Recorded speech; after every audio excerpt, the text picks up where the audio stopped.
A ver, te pregunto algo y necesito que seas honesto. ¿Alguna vez has extrañado a alguien y no sabías muy bien si lo extrañabas a él o extrañabas tener a alguien? Eso es una pregunta trampa. No, en serio, porque hay una diferencia enorme entre las dos cosas, y creo que la mayoría de nosotros nunca nos la hacemos. Es que no queremos hacérnosla. Exacto, y de ahí viene todo. Bienvenidos a Esto no es amor. Soy Mateo, y hoy estoy con Lucía, y lo que acabamos de abrir es básicamente el tema completo del episodio. Enamoramiento, apego, dependencia emocional. 3 palabras que usamos como si fueran sinónimos y que no lo son para nada. Y lo que pasa cuando no las distingues es que puedes pasar años, años construyendo algo que crees que es amor y que en realidad es otra cosa completamente distinta. Y no es que sea tu culpa. Lo que pasa es que nadie nos enseñó a diferenciarlas. Ni en casa, ni en el colegio, ni en las películas, desde luego. Las películas, menos que nadie. Entonces, hoy vamos a intentar hacer eso. No desde la psicología clínica formal, sino desde algo más cercano. ¿Qué estás sintiendo realmente cuando crees que estás enamorado? ¿Y cómo sabes si lo que tienes es amor o simplemente no puedes soltar? Que es distinto, muy distinto. Muy distinto. Vamos. Bueno, para empezar, porque yo necesito entender el terreno antes de entrar a fondo. ¿Qué distingue el enamoramiento del apego a nivel, digamos, básico? Porque yo los he usado como la misma palabra toda mi vida. Sí, la mayoría lo hace. Y es comprensible porque en los primeros meses de una relación, las dos cosas coexisten. Estás enamorado y también estás empezando a construir apego, que en ese momento todavía es sano. El problema viene después. Después de... Después de que el enamoramiento empieza a bajar. Porque el enamoramiento, biológicamente, es un estado alterado. La dopamina, la norepinefrina, la serotonina bajan. Los circuitos del cerebro que activa el enamoramiento son casi los mismos que activa la cocaína. Esto no lo digo yo. Hay estudios de imagen cerebral de Helen Fisher, una antropóloga de Rutgers que lleva décadas estudiando esto. Y lo que encontró es que cuando le muestras a alguien en fase de enamoramiento una foto de su pareja, el núcleo accumbens se ilumina como un árbol de Navidad. Que es el centro de recompensa del cerebro. Exacto. El mismo que responde a las drogas. O sea que literalmente estamos drogados. Literalmente. Y como toda droga, tiene una vida útil. Ese estado de euforia, de obsesión, de pensar en la otra persona todo el tiempo, eso dura en promedio entre 12 y 18 meses. Algunos estudios hablan de hasta 3 años en casos extremos, pero la mayoría de las personas empieza a notar el cambio antes de llegar al año y medio. Y ahí es donde se separan los caminos. Ahí es donde se separan los caminos. Porque lo que viene después puede ser dos cosas muy distintas. Puede ser que el enamoramiento se transforme en algo más profundo, más tranquilo, lo que los psicólogos llaman amor compañero, que es estable, que no necesita la adrenalina constante. O puede ser que el cerebro, que ya se acostumbró a esa dosis, empiece a buscarla desesperadamente. Y cuando no la encuentra en la relación, empieza a generar ansiedad. Y esa ansiedad la confundimos con amor. Eso es lo que pasa, sí. Eso es perturbador de verdad. Porque yo recuerdo haber dicho en algún momento de alguna relación, es que lo quiero tanto que me duele. Y ahora lo estoy escuchando de otra manera completamente. ¿Y cómo lo estás escuchando? Como que quizás no era él lo que tanto quería. Era la sensación. Era no perder la sensación. Y eso es exactamente el apego. El apego no es necesariamente amor a la persona. Es amor al estado que esa persona te produce. O incluso, en algunos casos, amor a no estar solo. Que es diferentísimo. Completamente diferente. A ver, porque aquí hay algo que yo quiero entender bien. El apego, como concepto psicológico, no es malo de por sí, ¿verdad? O sea, los niños desarrollan apego a sus padres y eso es sano. Correcto. Y esta distinción es importante. La teoría del apego la desarrolló John Bowlby en los años 50 y 60, y lo que él describió es que los seres humanos tenemos una necesidad biológica de vincularnos, de crear lazos seguros con otras personas. Eso es sano. Eso es necesario. El problema no es el apego como vínculo, el problema es cuando el apego se convierte en dependencia. Cuando la presencia del otro deja de ser algo que enriquece tu vida y se convierte en algo que necesitas para funcionar. Como el oxígeno. Como el oxígeno. Y cuando eso pasa, el miedo a perderlo empieza a dictar las decisiones. Empiezas a tolerar cosas que no tolerarías. Empiezas a hacer cosas que no harías. Porque la idea de que se vaya produce un nivel de angustia que el cerebro interpreta como amenaza de supervivencia. Que no es metáfora, ¿verdad? El cerebro realmente lo procesa así. No es metáfora. Hay estudios de neuroimagen que muestran que el rechazo social activa las mismas regiones del cerebro que el dolor físico. La ínsula anterior, el córtex cingulado anterior. Son las mismas zonas que se activan cuando te rompes un hueso. Por eso la gente dice, me partió el corazón, y no es poesía. No es poesía. Es una descripción bastante precisa de lo que está pasando en el cerebro. Bueno, entonces tenemos enamoramiento, que es el estado alterado inicial. Tenemos apego sano, que es la vinculación normal. Y tenemos apego ansioso o dependencia, que es cuando el vínculo se convierte en necesidad. ¿Cómo distingo en cuál estoy? Esa es la pregunta del millón. Y hay algunas señales bastante claras. La primera, y para mí es la más reveladora, es preguntarte qué sientes cuando esa persona no está disponible. No cuando se fue para siempre, sino cuando simplemente no contesta el mensaje en 2 horas. Ah, sí. ¿Qué pasa ahí? Yo diría que si lo que sientes es una ligera curiosidad de ¿qué estará haciendo? Eso es normal.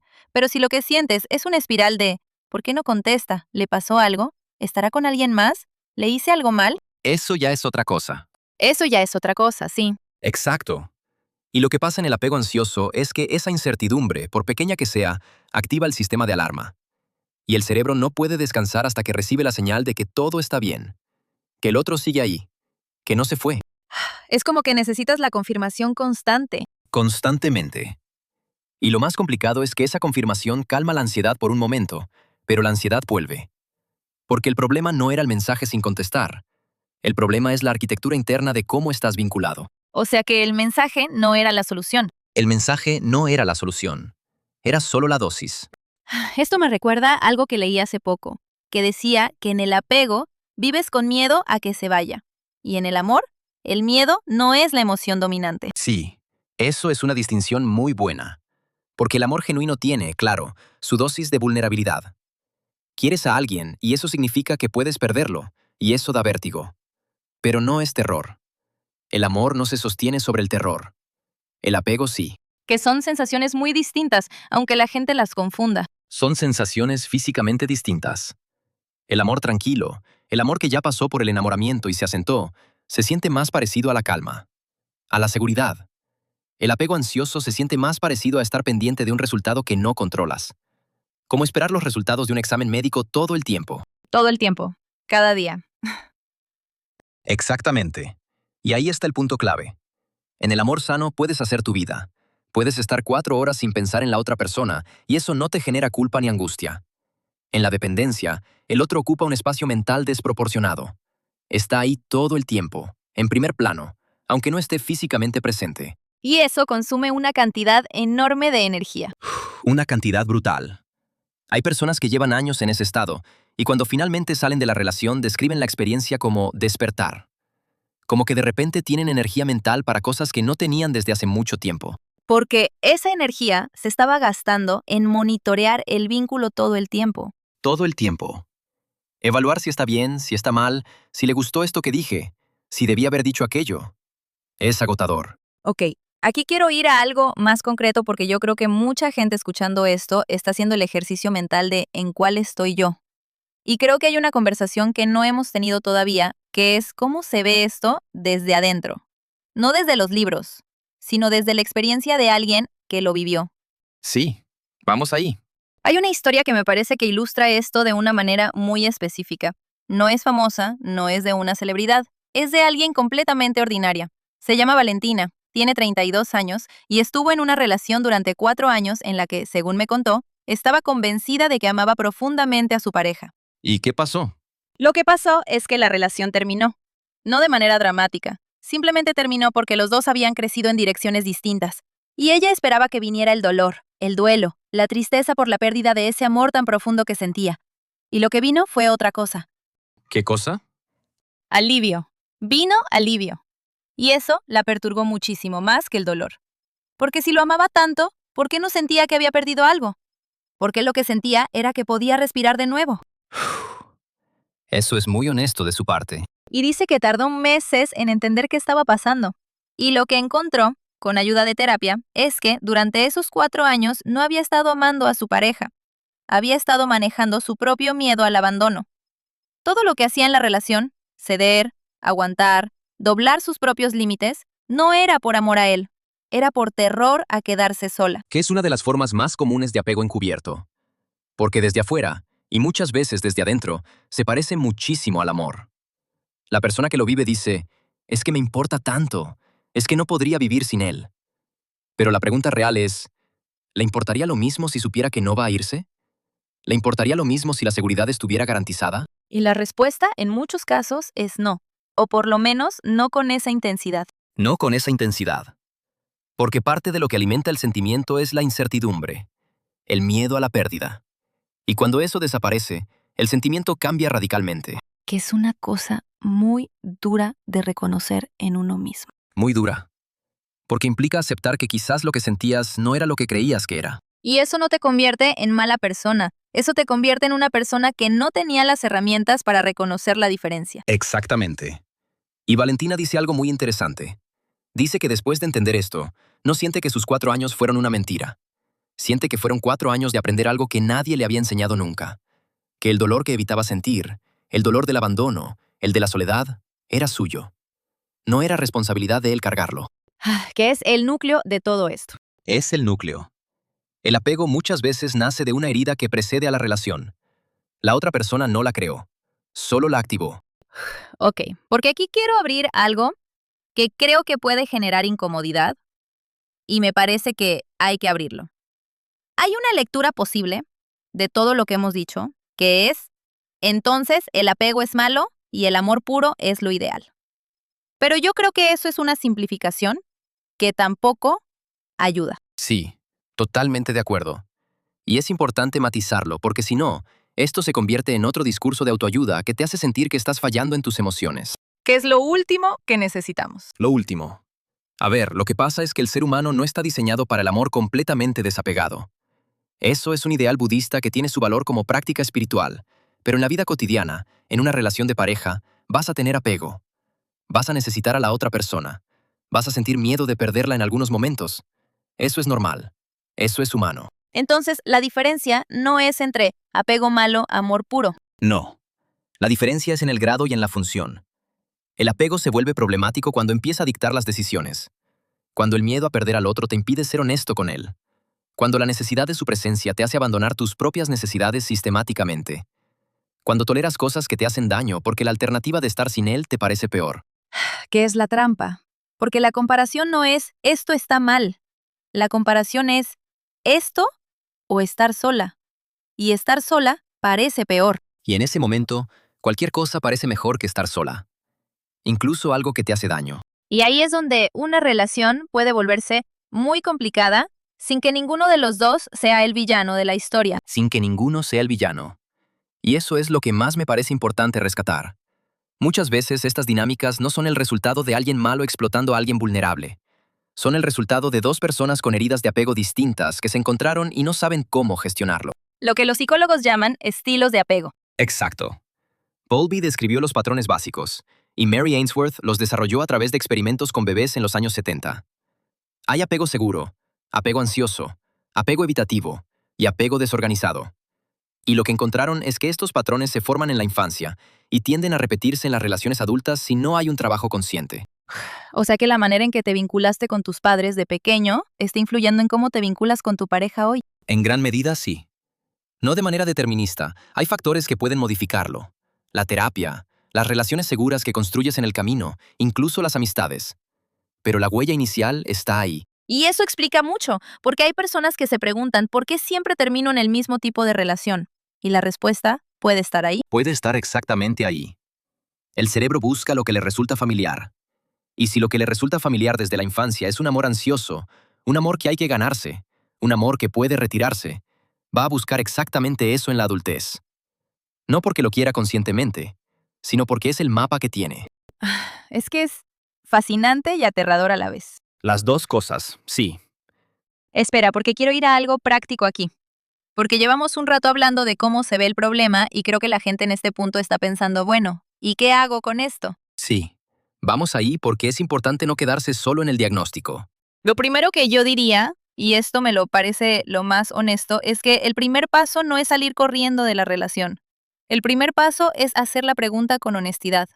¿Qué es lo que me ataría a esta persona si supiera que no se va a ir? ¿Qué queda? Esa es una pregunta muy buena. Y es incómoda porque obliga a separar el miedo del afecto. Que están tan mezclados que a veces son casi imposibles de separar. Casi imposibles. Y ahí es donde el trabajo terapéutico puede ser muy valioso. No porque un terapeuta te diga, esto es apego, deja a esa persona, sino porque te da un espacio para mirar eso sin la presión de tener que actuar inmediatamente. Y hay algo que para mí es una señal bastante clara de que algo no está bien. Es cuando la relación consume más de lo que nutre. Cuando al final del día estás más agotado emocionalmente de lo que estarías si la persona no estuviera. Cuando tu nivel de energía general en la vida es más bajo desde que estás en esa relación. Eso es una señal importante, porque el amor, incluso con sus momentos difíciles, tiene una energía que sostiene. Las relaciones de apego ansioso muchas veces drenan, porque estás gastando energía en mantener el vínculo todo el tiempo, en lugar de simplemente estar en él. Como remar todo el tiempo en lugar de flotar. Exactamente eso. Y hay otra señal que creo que no se menciona suficiente. ¿Qué es lo que le pasa a tu identidad dentro de la relación? Si después de un tiempo en la relación tienes menos claridad de quién eres, qué quieres, qué necesitas, si esas preguntas se han ido desdibujando porque todo el espacio mental lo ocupa la otra persona o la relación en sí, eso es algo que merece atención. Porque en una relación sana, las dos personas crecen, no se pierden. No se pierden. Y esto no significa que no haya sacrificios, no haya negociaciones, no haya momentos en que cedas algo de ti. Eso es parte de vivir con alguien. Pero hay una diferencia entre ceder cosas y perderte, entre adaptar parte de tu vida y borrar partes de quién eres. Y creo que mucha gente ha llegado al final de una relación y se ha dado cuenta de que no sabe bien quién es sin ella, que no sabe qué le gusta, qué quiere, con quién quiere pasar el tiempo, y eso es señal de que algo se fue apagando en el camino. Y recuperarlo lleva tiempo. Pero se puede. Se puede. Y esto conecta con algo que quiero decir antes de que cerremos, que creo que es importante. Reconocer que lo que sientes es apego y no amor no invalida lo que viviste. No significa que esos años fueron una mentira, que el afecto era falso, que la relación no tuvo valor. No. Significa que eras humano, que estabas usando las herramientas que tenías. Y que ahora tienes una herramienta más. Una herramienta más. ¿Qué es esta distinción? Que es poder preguntarte, con un poco más de honestidad, ¿qué estás sintiendo realmente? Porque la diferencia entre enamoramiento y apego no es una diferencia moral. No es el amor bueno versus el amor malo. Es una diferencia de origen. El amor que nace del disfrute de quién es la otra persona versus el amor que nace del miedo a estar sin ella. Y los dos pueden coexistir. Y en muchas relaciones coexisten. La pregunta es, ¿cuál de los dos es el que está conduciendo? ¿Cuál está al volante? Exactamente. ¿Cuál está al volante? Y si es el miedo el que está conduciendo, no tienes que odiar el miedo. Tienes que entender de dónde viene, porque el miedo siempre viene de algún lugar. Y ese lugar merece atención, no supresión. Eso es. Y creo que ese es el resumen más honesto de lo que quisimos decir hoy. No que tengas que resolver esto ahora mismo, no que tengas que tomar ninguna decisión esta noche, sino que vale la pena hacerse la pregunta. ¿Lo amo o tengo miedo de perderlo? ¿Lo elegiría con libertad o lo estoy eligiendo porque la alternativa me aterra? Y si no puedes responder eso todavía, eso también es información. Eso también es información. Sí. Muy bien. Si esto te movió algo, si reconociste algo tuyo en esta conversación, no lo dejes pasar. Habla con alguien, un terapeuta, un amigo de confianza, o simplemente escríbelo. A veces ponerlo en palabras es el primer paso para verlo con claridad. Y si conoces a alguien que está en ese momento de confusión, que no sabe bien si lo que siente es amor o es no poder soltar, pásale este episodio. A veces uno necesita escucharlo dicho así, de frente, para que algo encaje. Eso es todo por hoy. Cuídense mucho, de verdad. Y la próxima vez que alguien les diga, es que lo quiero tanto que me duele, ya saben qué pregunta hacerse.